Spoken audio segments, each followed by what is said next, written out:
My name is Kelsie Gillig. My major is Anthropology, and I am set to graduate this May, 2016.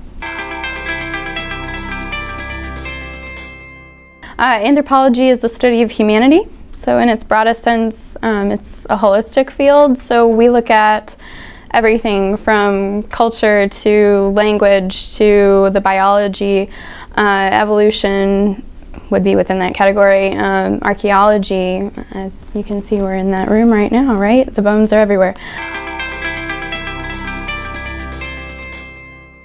Really, the question is, what can't you do with an anthropology degree? We're kind of everywhere. So from the World Health Organization to the CDC to governmental agencies to academia to, museums and, we're everywhere. What can I say? So, there's a lot of opportunity within anthropology, and as the applied field grows, there's a lot more anthropologists that are employed outside of academia. I, however, want to be within academia, and that's a much more rigorous route in some respects because, the doctorate is obviously necessary to do that. But anthropology is one of those degrees where you do need a graduate degree in order to really not hit a glass ceiling, I guess, with your job someday.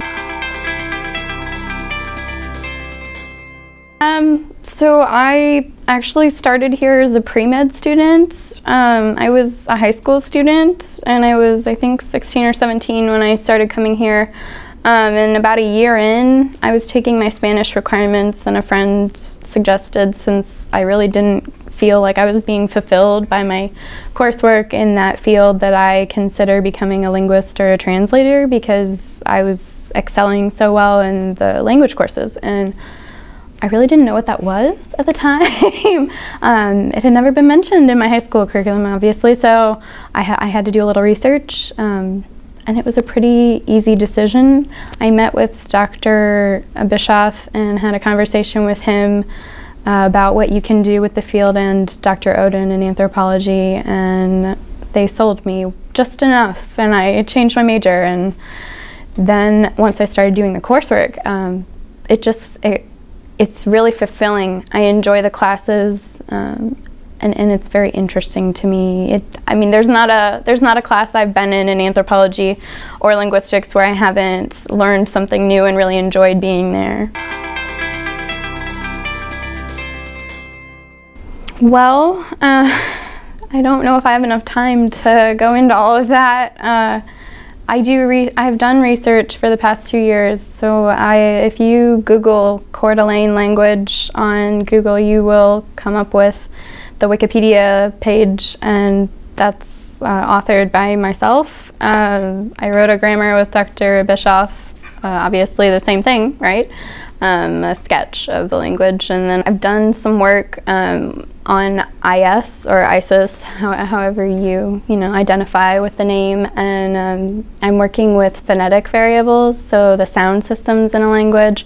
I'm looking at how rhythm and different intonation markers, so like pitch and volume and amplitude, and how IS, spokesman al-Adnani, differs from a cultural variant like a mainstream imam in a Sunni culture, and how their voices are distinguished from one another, and trying to determine if that's a variable and why IS is so magnetic or so persuasive to its followers and why they react as they do to the message.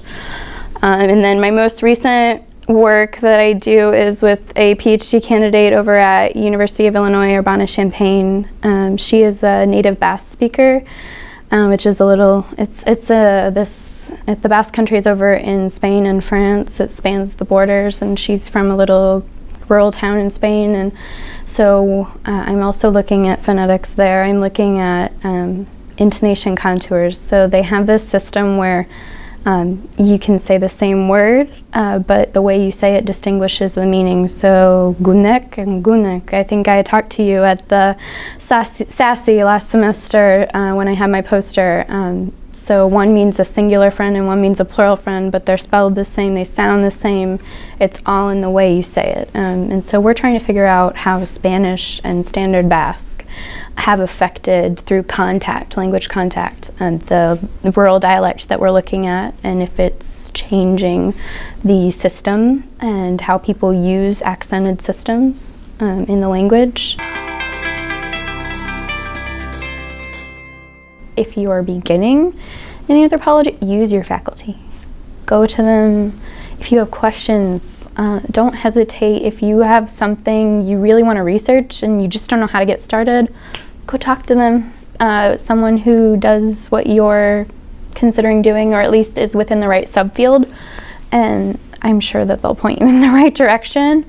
That's what happened to me, and I'm sure it can happen to other students. There's opportunities in our department for research, and they'll work with you. They'll really work with you to help you successfully complete whatever it is you want to do. Immediate plan is a vacation. I can't tell you the last time I took a real vacation where I wasn't going to visit a grad school, going to a conference, or something related to grad school or school in general. So I really just want to go sit on a beach for a minute or climb a mountain, you name it. That's the immediate plan. Now in August, back to the drawing board. I have been admitted to UT Austin's PhD program in linguistic anthropology, and I will be working with Dr. Webster and other faculty members there, and obviously that for the next 6 years.